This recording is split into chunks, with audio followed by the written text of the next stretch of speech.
My name is Madison Harrison, and 5 years ago, I married into one of California's wealthiest families.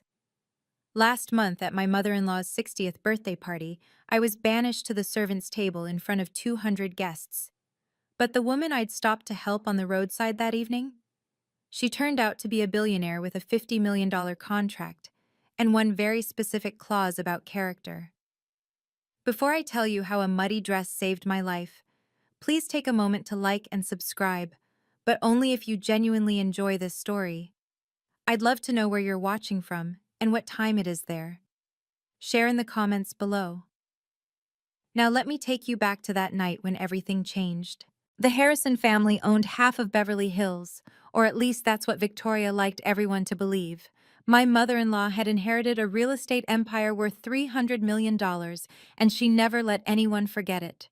Their mansion sprawled across 8 acres, with a driveway longer than most streets and a fountain imported piece by piece from Italy. I'd met James at a charity event 5 years earlier. I was there representing my kindergarten class, hoping to secure art supplies. He was there because his mother demanded it. When he asked me out, I thought I'd found someone who saw past surfaces. I was wrong.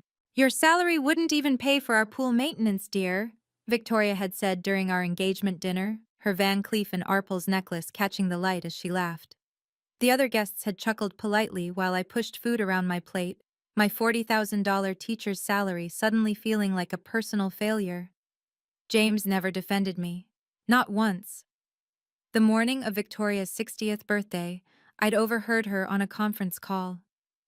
"The Chen Foundation is considering us for their 50 million education initiative," she'd said, her voice dripping with satisfaction.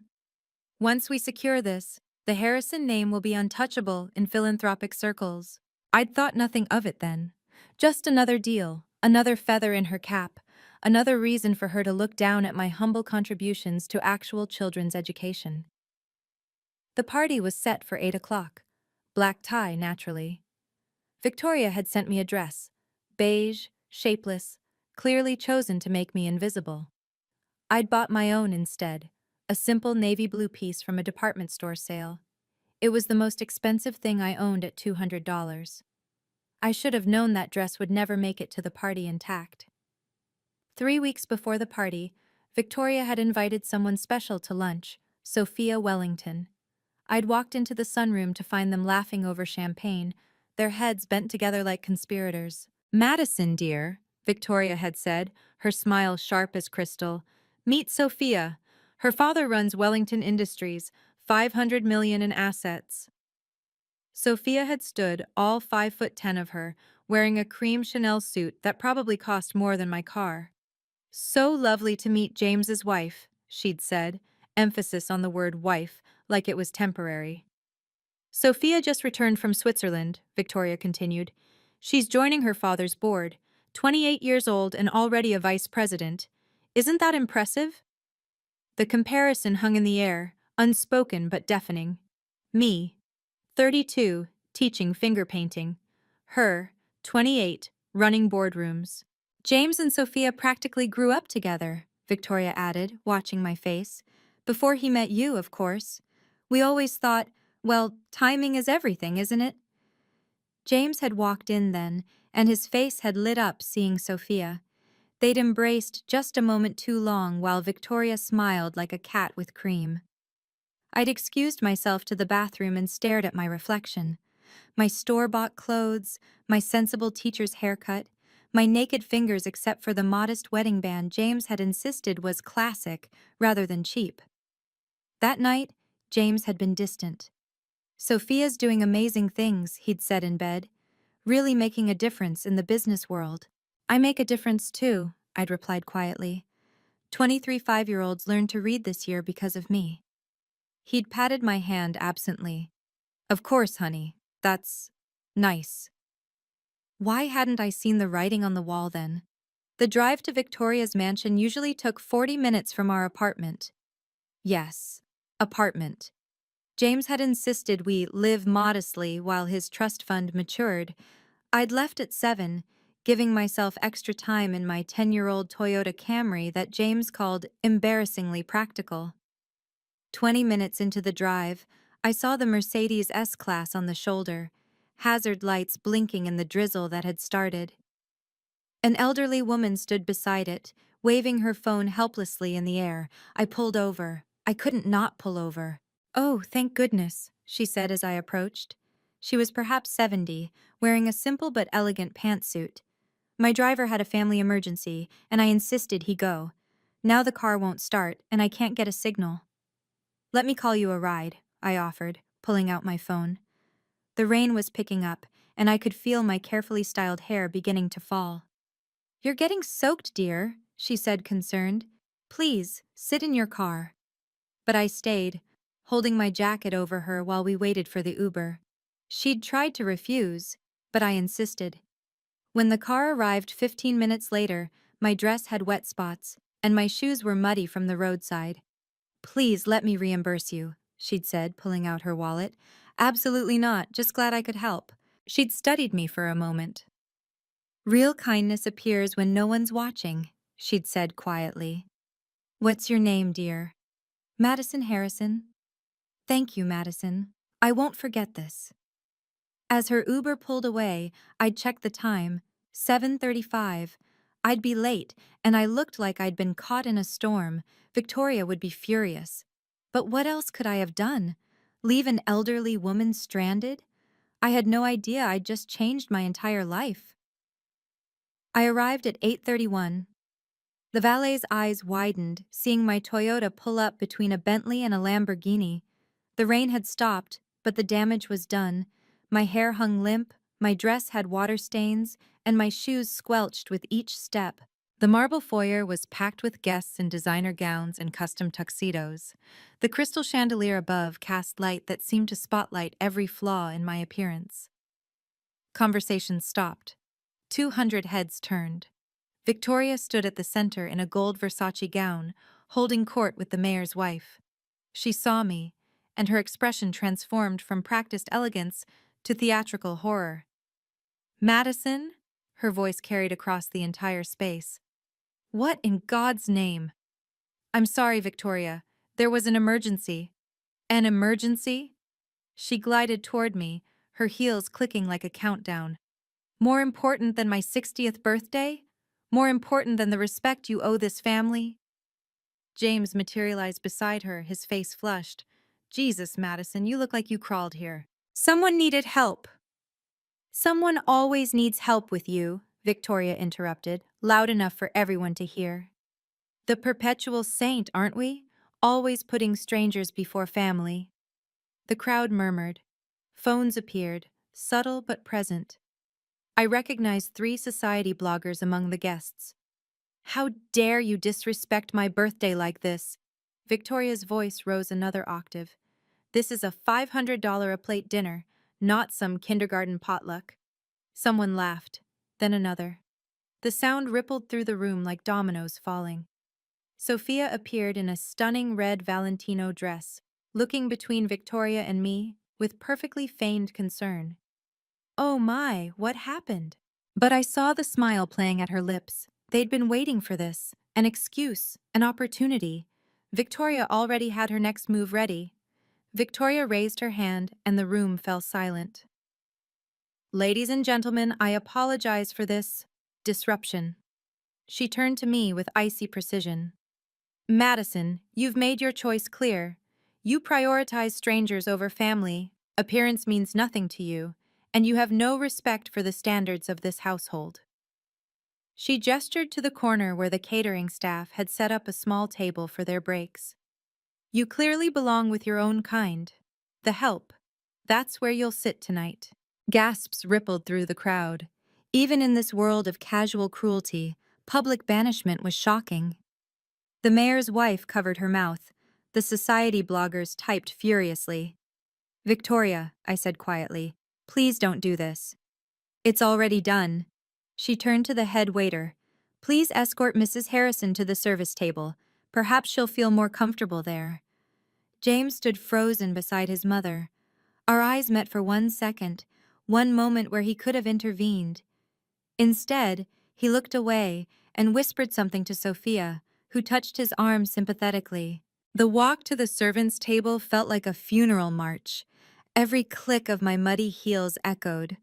The catering staff looked mortified, shifting to make room while avoiding eye contact. I sat between a young server named Miguel and the coat check girl, their discomfort palpable. From across the room, I watched Sophia slide into my assigned seat next to James.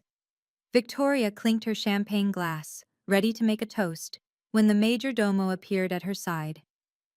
"Madam, your special guest has arrived, Ms. Eleanor Chen."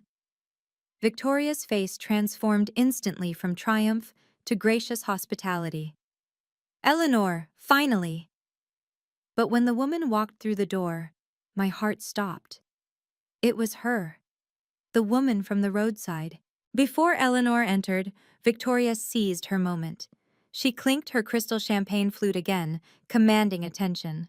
"Before we welcome our honored guest," she began, her smile radiant, "I want to share something special with all of you, my dear friends who've supported our family through every season." She paused dramatically, one hand on James's shoulder. "Change is never easy, but sometimes it's necessary. Some marriages are simply mismatches from the start.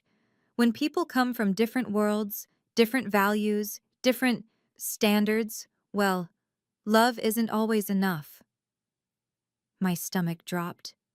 She wasn't really doing this, not here, not now. Which is why I'm thrilled that James has reconnected with someone who truly understands our world. Sophia Wellington has graciously agreed to be patient while certain legal matters are resolved. Sophia blushed prettily on cue, her hand finding James's. He didn't pull away. The room erupted in polite applause while my world crumbled. The coat check girl beside me whispered, "Oh my God." "To new beginnings," Victoria raised her glass, "and to partnerships that make sense." Everyone drank. Everyone except the service staff at my table, who sat frozen in secondhand mortification. That's when Eleanor Chen walked in. She moved through this crowd with quiet authority, her simple black dress and pearl necklace understated, but undeniably expensive. Victoria rushed to greet her, arms extended. "Eleanor." Perfect timing. We were just... But Eleanor walked past her, past the mayor's wife, past the society bloggers, past James and Sophia, straight toward the servants' table, straight toward me. The room held its collective breath as one of the wealthiest women in California approached the corner where I sat with the help, my muddy shoes hidden under the tablecloth, my humiliation complete. Or so I thought. If you've ever felt judged for your job or where you come from, leave a comment below. I read every single one. The next part of this story shows exactly how karma works, sometimes in ways you'd never expect. And if you're watching from a big city or a small town, share with me where. I want to know who this story reaches. Are you Team Madison already? Or are you waiting to see what happens next? Let me know before we continue, because Eleanor Chen is about to flip this entire room upside down.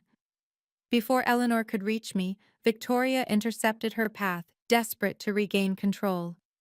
"Eleanor, you must be confused. Our table is..." "I know exactly where I'm going, Victoria." Eleanor's voice was calm but firm. She continued toward me, but Victoria grabbed her arm. "Please, there's been a misunderstanding. That's just... She's not..." Victoria's composure cracked. "Give me one moment." She rushed to my table, her facade of elegance gone. Reaching into her clutch, she pulled out a folded document and slapped it in front of me. The header was visible: "Petition for dissolution of marriage." "Sign it," she hissed, leaning close enough that only I could hear. "Sign it now, quietly, and you can leave with some dignity. Refuse, and I'll make sure no school in California will hire you. I know every board member, every superintendent. Your career will be over." The head waiter tried to disappear. Miguel stared at his shoes. The coat check girl held her breath. "Victoria," I said steadily, though my hands shook. "You can't." "I can and I will." Her lawyer, Mr. Brennan, had materialized beside her. "The papers are prepared. Sign now or face a very public, very ugly divorce where we'll question your mental fitness. How many kindergartners' parents will trust you then? James had drifted closer, typing on his phone. The message appeared on mine. Just sign, please. Make this easier for everyone. For everyone. Not for us. For everyone else. Mrs. Harrison. Eleanor's voice cut through the tension. Is there a problem here? Victoria straightened, switching masks instantly. Just handling a small family matter. Nothing that concerns our $50 million discussion. Eleanor looked at me, then at the papers, then back at Victoria. I see, family matters, how interesting. Perhaps we should discuss that 50 million now, Victoria said, trying to steer Eleanor away. My husband has prepared the boardroom. In a moment. Eleanor's eyes hadn't left my face. Madison? That is your name, isn't it? I nodded, unable to speak. Madison Harrison? She pressed, and something in her tone made Victoria freeze. You know her? Victoria's voice pitched higher. Eleanor smiled, the kind of smile that preceded earthquakes. Oh yes. We met earlier this evening, didn't we, dear? The room had gone completely silent. Even the waiters had stopped moving, trays suspended midair. 200 guests leaned in, sensing blood in the water. This woman, Eleanor announced, her voice carrying perfectly, stopped in the rain to help me when my car broke down. She ruined her dress, missed your party's start time, all to make sure a stranger was safe. Victoria's face cycled through emotions, confusion, calculation, damage control. How charitable of her. She does fancy herself a saint. Interesting word choice, Eleanor said. Saint. Because I've been researching your family's charitable foundation all week. The Harrison Family Trust, established to promote compassion and service, correct? Of course. We're devoted to…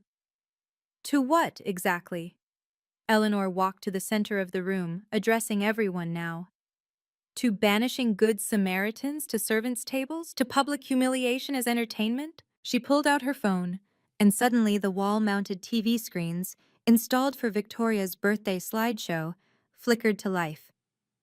I had an interesting experience tonight, Eleanor continued. My dashcam caught all of it. Should we watch together? The video began playing, me pulling over in the rain, running to help, holding my jacket over Eleanor's head while getting soaked. Victoria had gone pale. That was you? That was me, and now, let's discuss that $50 million. Eleanor walked past Victoria and came directly to me. Before I could stand, she pulled me into an embrace that smelled of subtle perfume and expensive fabric.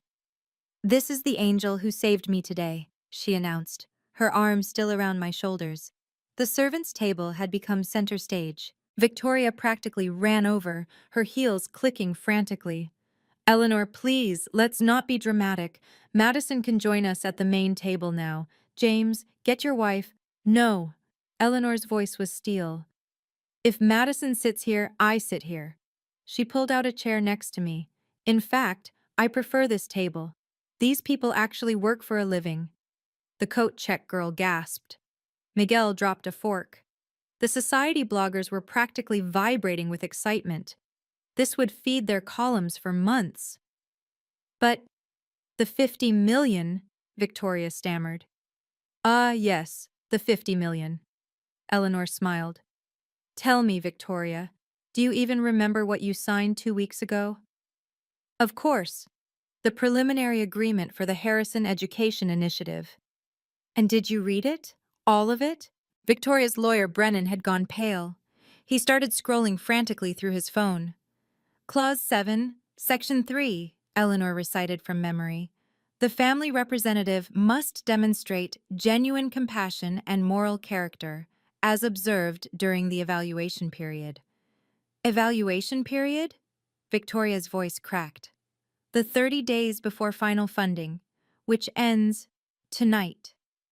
Eleanor checked her Patek Philippe watch. In about 2 hours, actually. She stood, addressing the room. Ladies and gentlemen, you've just witnessed a masterclass in character revelation. The Harrison family, asking for $50 million to help underprivileged children, just banished a kindergarten teacher to the servants' table for helping a stranger. The irony hung in the air like a blade. Allow me to properly introduce myself, Eleanor said, her voice filling the silent room. Eleanor Chen, CEO of Chen Foundation International. We manage $2 billion in charitable assets globally. Several guests pulled out their phones, Googling frantically. The mayor's wife whispered, "Oh my God, she's on the Forbes list." For those unfamiliar, Eleanor continued, we're rather particular about our partnerships. We don't just write checks. We investigate. We observe. We test. Victoria swayed slightly. James caught her elbow. The Harrison Education Initiative seemed perfect on paper, Eleanor said. A prominent family, established foundation, all the right words about helping disadvantaged youth. But words are cheap. Character is expensive. She turned to me. Madison, what do you do for a living? I I teach kindergarten in Compton. Salary? I flushed. 40,000 a year.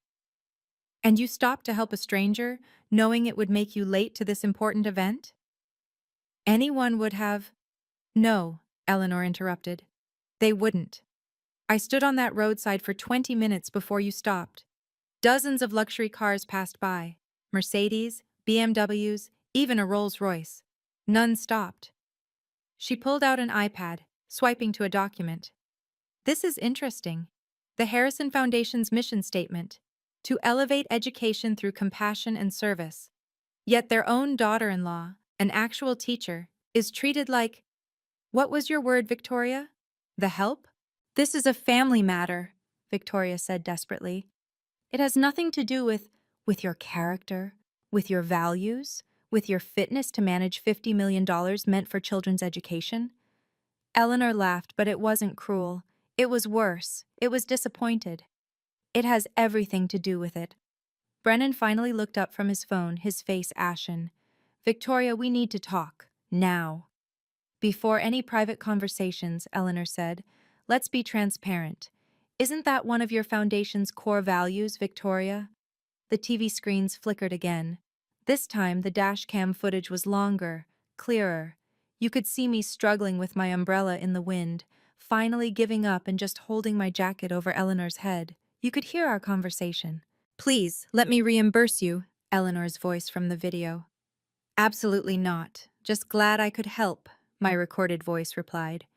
But your dress, your evening, they're just things. You needed help. The video continued, me waiting with her, making sure the Uber driver knew the destination, even giving him $20 from my wallet to ensure he'd take good care of her. That $20, Eleanor said to the room, was probably her lunch money for the week, but she gave it anyway. Then came the part I hadn't known was recorded.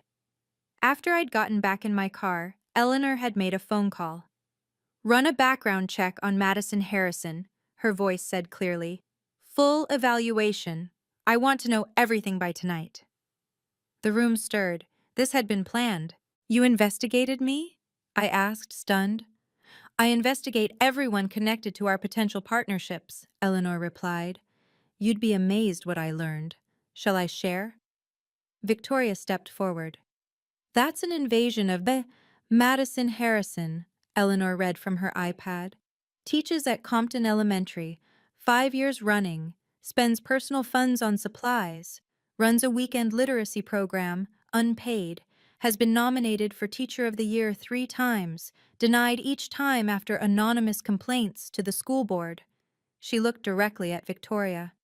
Anonymous complaints that traced back to IP addresses registered to Harrison Industries. The room exploded in whispers. Brennan, the Harrison family lawyer, had gone from pale to ghostly. Mrs. Harrison, we need to review the contract. Immediately. Review what? Victoria snapped. It's a standard charitable agreement. No, Eleanor said, pulling out a leather folder. It's not. Mr. Brennan, would you like to explain Clause 7 to your client, or shall I? Brennan's hands shook as he pulled up the document on his tablet. Clause 7 is, it's a moral character provision. Read it, Eleanor commanded. Out loud, for everyone. Brennan cleared his throat. The recipient family representative must demonstrate, during a 30-day evaluation period, genuine compassion and ethical behavior consistent with the Foundation's stated mission. Violation of this clause results in immediate termination of funding and forfeiture of board positions. Forfeiture of what? James finally spoke, his voice cracking. Board positions, Eleanor repeated. All of them. The 3 museum boards, the hospital board, the country club board, all contingent on this funding deal. Victoria snatched the tablet from Brennan. You never told me about this. You said you didn't need to read the fine print, Brennan replied weakly. You said it was just a formality. Eleanor smiled. I believe you also signed an additional document, the one about public representation? More frantic scrolling. Brennan found it. Any public action taken by the family representative that contradicts the Foundation's values during the evaluation period constitutes breach of contract. And tonight? Eleanor gestured around the room. 200 witnesses to public humiliation, discrimination, and cruelty, all directed at an actual educator, the very person your Foundation claims to champion. But I didn't know you were evaluating us, Victoria protested. That's the point of character tests, Mrs. Harrison. They only work when you don't know you're being tested. Eleanor opened her folder and pulled out the original contract, Victoria's signature bold at the bottom. Section 7, paragraph 3. Let me read the full text for our audience. She cleared her throat dramatically. The family representative must demonstrate genuine compassion, particularly toward those of lesser economic status, as this reflects the true spirit of charitable work. Any act of public discrimination, humiliation, or cruelty during the evaluation period will result in immediate funding termination and recovery of any preliminary funds already distributed. Recovery? Victoria's voice was barely a whisper. The $5 million we already advanced for setup costs, Eleanor confirmed. Due within 30 days of breach. The room was so quiet you could hear the champagne bubbles popping. One of the board members from the hospital stepped forward. Victoria, is this true? It's a misunderstanding. Is it? Eleanor turned to the crowd. How many of you witnessed Mrs. Harrison banish her daughter-in-law to the servants' table? Hands slowly raised. 20, 50, 100. Even Sophia raised her hand, probably thinking it would distance her from the fallout. And how many heard her announce that Madison's marriage was ending because she wasn't good enough for this family? More hands. The society bloggers were recording everything. Mrs. Chen, one of them called out, are you really withdrawing $50 million? The contract is clear, Eleanor replied. The Harrison family has violated Clause 7.3 as of, she checked her watch, 8:47 p.m. All funding is terminated. She pulled out her phone and typed quickly. My legal team is sending the formal notice now. Mrs. Harrison, you'll receive it within 60 seconds. Victoria's phone buzzed, then Brennan's, then James's. The subject line was visible on James's screen. Immediate termination, Harrison Foundation funding. Now, Eleanor addressed the room like a prosecutor.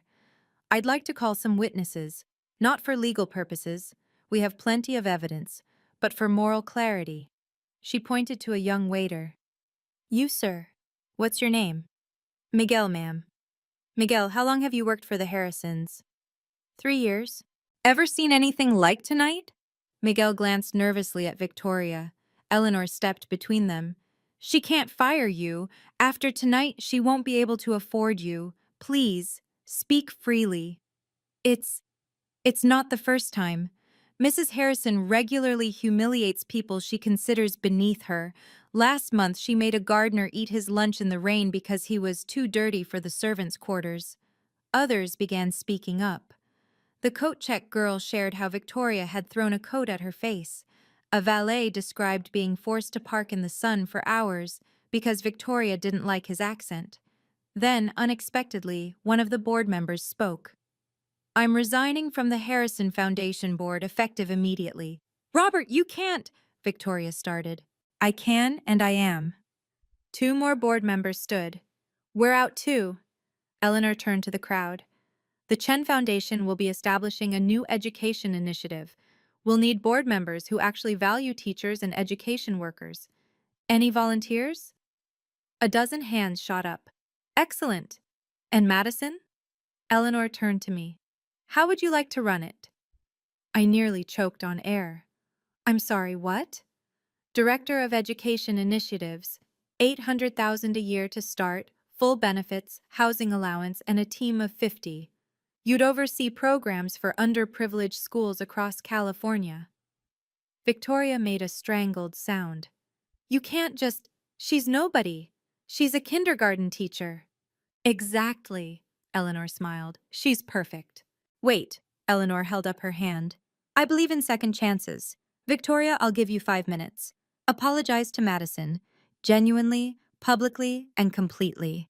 Acknowledge what you've done. Make amends. Do that, and I'll reduce the penalty to 25 million instead of 50. The room held its breath. $25 million saved with an apology. It should have been easy. Victoria's face went through a series of transformations: rage, calculation, desperation, and finally, settling on defiance. Apologize? To her? She laughed bitterly. For maintaining standards? For trying to protect my son from a gold digger who trapped him with her fake innocence? Mom, James said weakly. No, James. I've held my tongue for 5 years. This little nobody waltzed in here with her public school degree and minimum wage job, thinking she could infiltrate our family. I did what any mother would do, protected our legacy. Your legacy? I stood for the first time since being banished to this table. Your legacy is cruelty wrapped in designer clothes. How dare you? I'm not finished. My voice was steady, calm. 5 years of silence had built up to this moment. You sabotaged my teaching nominations. You tried to get me fired. You told my students' parents I was unstable, all because I had the audacity to love your son despite having less money than you. And look how that turned out, Victoria spat. He's already moved on to someone worthy. I looked at James standing there with Sophia, silent as always. You're right, he has. And you know what? They deserve each other. Eleanor checked her watch. That's 5 minutes. No apology. The full 50 million termination stands. I will not apologize for maintaining standards, Victoria said, chin high. Then you'll maintain them alone, Eleanor replied, and significantly poorly. Victoria just made a $50 million choice. What do you think happens next? Comment your prediction before watching the rest. If this story reminds you of someone in your life, feel free to share, but don't tag them. We don't need more drama. Karma has its own timeline. The next part reveals something about Eleanor that nobody saw coming, and trust me, the Harrisons are about to lose much more than just money. Are you ready for the biggest twist? Let me know where you're watching from first. I love seeing how far these stories travel. Eleanor pulled out her phone and hit speaker. Legal team, execute termination protocol. Full recovery, all penalties, immediate effect. A crisp voice responded. Confirmed. 50 million funding withdrawn. 5 million advance recovery initiated. Notices sent to all affiliated boards and institutions. Also, Eleanor continued, alert the press. Full transparency on why the Harrison Foundation lost funding. No! Victoria lunged forward, but Eleanor stepped aside gracefully. It's done. Eleanor's phone pinged repeatedly. Oh, look! The Chronicle wants a statement, the Times too, and... Oh my, the Kindergarten Teachers Union wants to know if they can share your story, Madison. Around the room, phones began buzzing. The society bloggers were posting in real time. One showed me her screen. Harrison Foundation loses 50 million for bullying teacher. The hospital board president approached Victoria. I'm calling an emergency meeting. Your position is under review. You can't. My family built that wing. With donated money, money that's now dried up. He turned away. The country club president was next. Your membership is under evaluation. We have standards about conduct. One by one, the dominoes fell. The museum boards, the charity committees, the social clubs, all distancing themselves from the radioactive Harrison name. James finally spoke up. This is insane. You're destroying us over one dinner party? No, Eleanor corrected. You destroyed yourselves. I just documented it. She turned to the crowd. Let this be clear. The Chen Foundation doesn't just write checks. We invest in character, and the Harrisons have proven they're morally bankrupt. Her phone rang. She answered, listened, then smiled. Excellent. The Foundation's board has approved. Madison, the offer stands. Will you accept? All eyes turned to me, still sitting at the servants' table in my stained dress. Before I could answer Eleanor, Sophia Wellington stepped forward, extracting herself from James's side. Mr. and Mrs. Harrison, she said formally. My father asked me to inform you that Wellington Industries is withdrawing from all joint ventures, effective immediately. What? Victoria shrieked. Your father and my husband have been partners for 20 years. We're partners, past tense. Sophia actually looked relieved. And James? This engagement charade? We're done. I only agreed to make my father happy, but I'm nobody's second choice or business arrangement. She walked over to me. Madison, I'm sorry. I knew what they were planning, and I should have warned you. You deserve better than all of this. James stood abandoned in the middle of the room, looking between his mother and his vanishing future. Sophia, wait. No, I'm done being a prop in your mother's social climbing. She turned to Eleanor. Ms. Chen, Wellington Industries would be honored to contribute to your new education initiative, whatever Madison needs. The room was in chaos. Board members were on phones, resignations flying. The mayor's wife was actively pretending not to know Victoria. The society bloggers had enough content for a year. Then the head butler, Stevens, who'd worked for the Harrisons for 15 years, approached Victoria with an envelope. My resignation, madam, effective immediately. Stevens, you can't. I can, and so is most of the staff. He gestured to the servers who were removing their aprons. We've tolerated your abuse for years because we needed the work, but Ms. Chen has offered us all positions at living wages, with respect. Eleanor nodded. My foundation needs good people, people who understand service and dignity. The Harrison Empire wasn't just crumbling, it was being systematically dismantled, piece by piece, connection by connection. Eleanor extended her hand to me. Madison, will you join me on stage? You shouldn't be hidden in a corner. I stood, my muddy shoes squelching slightly, and walked across the room. Every step felt like shedding years of humiliation. The crowd parted, and for the first time in 5 years, they looked at me with respect, not pity. Ladies and gentlemen, Eleanor announced once I reached the stage, I present the new Director of Education Initiatives for Chen Foundation International. Madison Harrison will oversee $50 million in education funding, focusing on underprivileged schools and supporting teachers who make real differences. This is ridiculous, Victoria screamed. She's nothing, she's nobody. She doesn't even have the right degrees. She has something better, Eleanor replied. She has character, integrity, and actual teaching experience. Tell me, Victoria, when did you last set foot in a public school? Silence. Madison has spent 5 years in the trenches, teaching children everyone else wrote off. She's spent her own money on supplies, her weekends on unpaid tutoring, her career fighting against the very obstacles you put in her path. Eleanor handed me a folder. Your contract, take your time reviewing it. The salary is $800,000 base, but with bonuses and benefits, you'll clear $1 million. There's a housing allowance, car allowance, and full education funding if you want to pursue advanced degrees. My hands shook taking the folder. That was 25 times my current salary. Also, Eleanor added, we'll need to relocate you immediately. There's a penthouse near our offices, unless you have reason to stay in your current situation? I looked at James, who stood frozen between his collapsing mother and his disappearing future. No, I said clearly. No reason at all. Eleanor took the microphone again, her voice softer now. I need to share something with all of you. 40 years ago, I was a teacher too. Third grade, East Los Angeles.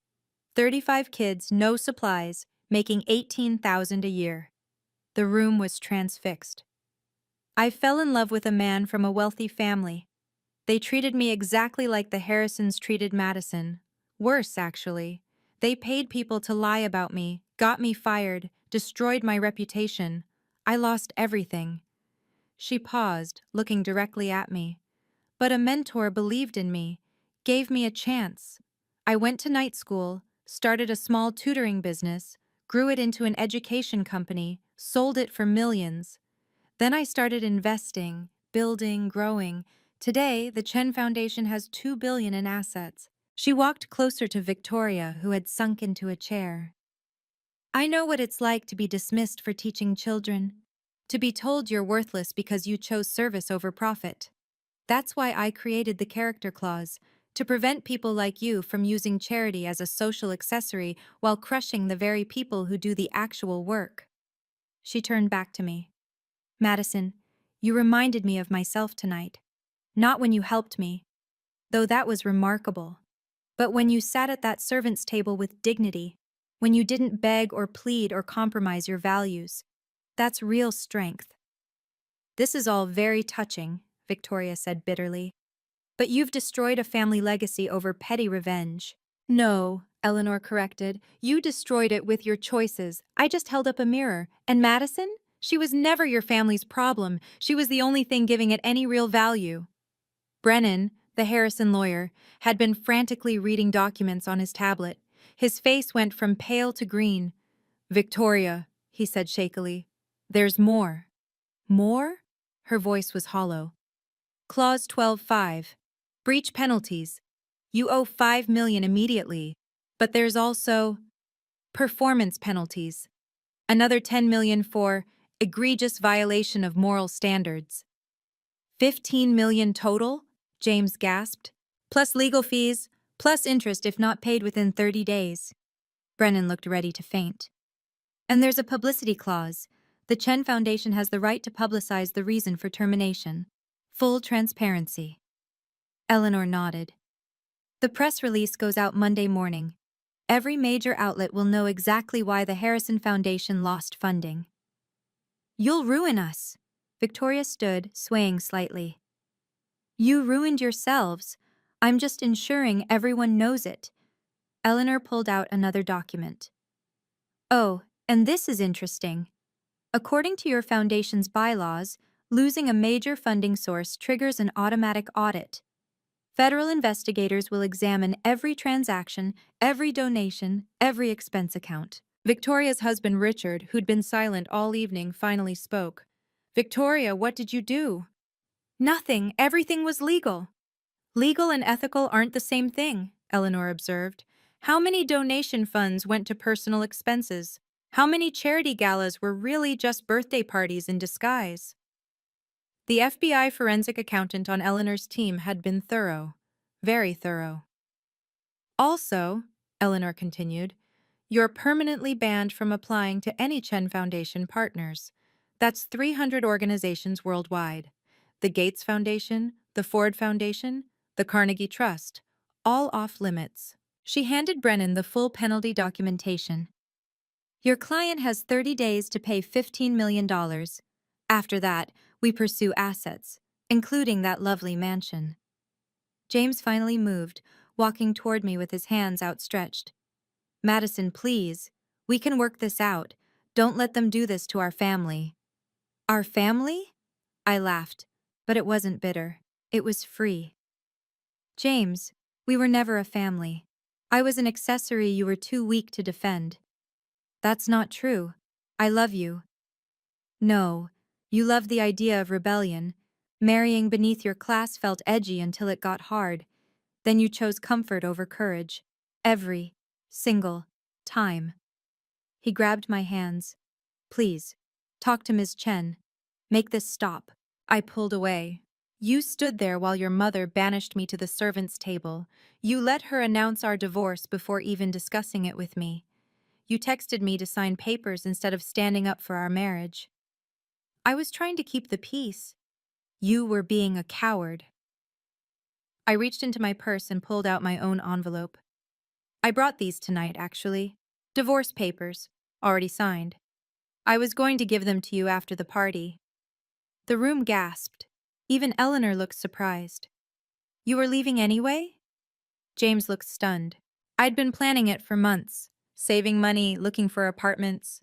Tonight just made it easier. I handed him the papers. Your mother was right about one thing. We're from different worlds, but not the way she thinks. My world has integrity, yours has none. Madison, James, your mother needs you more than I ever did. You two deserve each other. I turned to Eleanor. I accept your offer. When do I start? Tomorrow, if you're ready. I've been ready for 5 years. As James stood there holding divorce papers, the entire service staff began moving.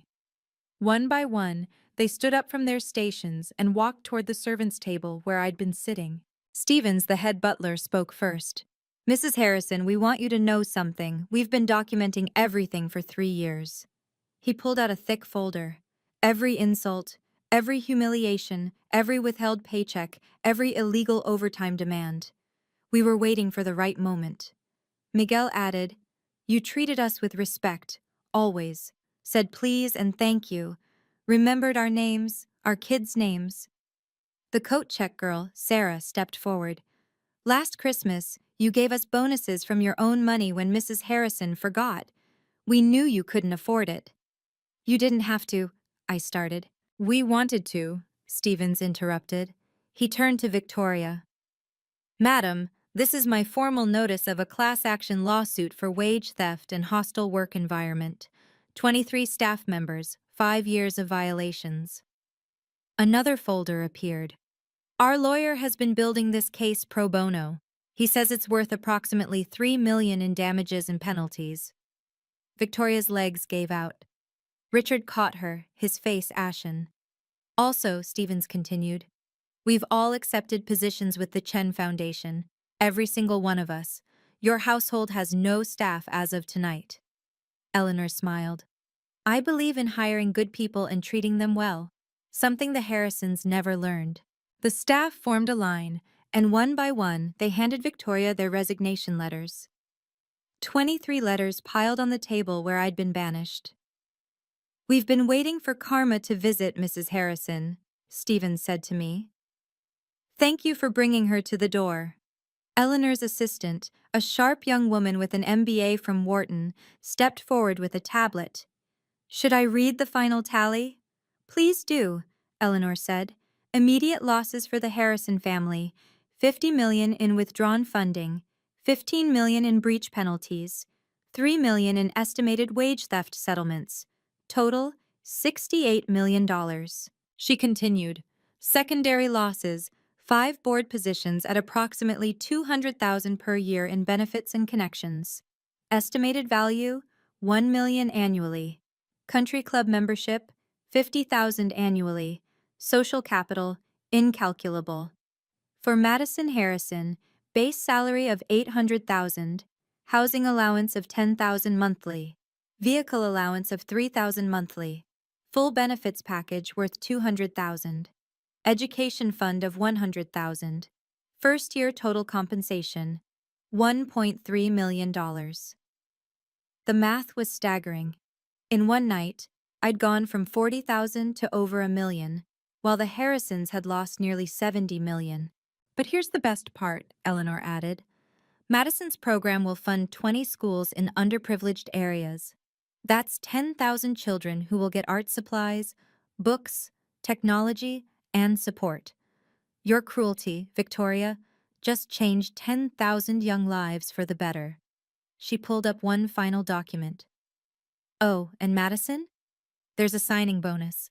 $500,000. Consider it back pay for 5 years of staying strong under impossible circumstances. I couldn't speak, couldn't breathe. $500,000 was more than I'd make in 12 years of teaching. The Harrison estate has 6 properties, the assistant continued. To pay the penalties, they'll need to liquidate at least 3. The market value— Stop! Victoria's voice was broken.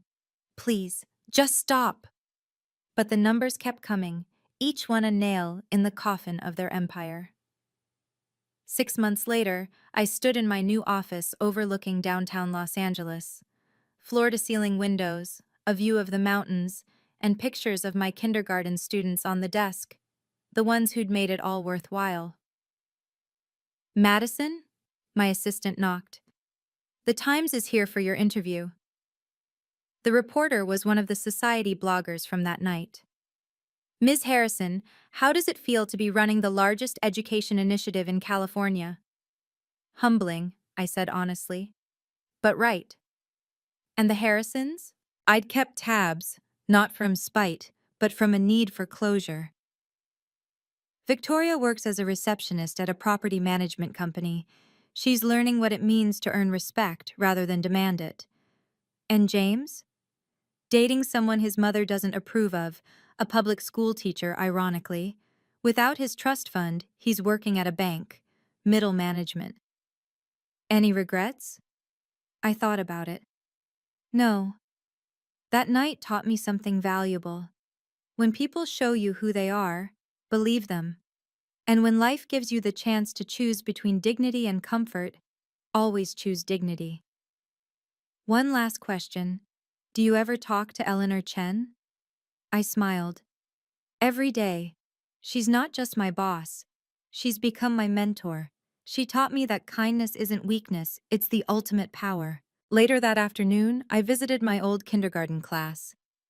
23 5-year-olds ran to hug me, their new tablets and art supplies scattered around the room, all funded by the Chen Foundation. Ms. Madison, they shouted, you came back. I'll always come back, I promised. And unlike the promises made in the Harrison mansion, I meant it. Looking back now, I realize that muddy dress was the best thing that ever happened to me. Not because it led to wealth, though financial security is life-changing, but because it revealed truth. The truth about James, who chose comfort over courage. The truth about Victoria, whose cruelty was just fear in designer clothing. The truth about myself, that I was stronger than I knew. Eleanor and I often discussed that night. You could have been bitter, she told me recently. You could have sought revenge. Revenge would have made me like them, I replied. I wanted to be better. The Chen Foundation's education initiative has now helped 30,000 children. We've funded art programs, libraries, technology centers, and most importantly, teacher support. Every educator in our program gets a living wage, supplies, and respect. Victoria sent me a letter last month. Not an apology, she's not there yet, but an acknowledgement. She wrote, "You were right. I measured worth in dollars when I should have measured it in character." I didn't respond. Some bridges are meant to stay burned. James sent divorce papers back signed within a week. No contest, no drama.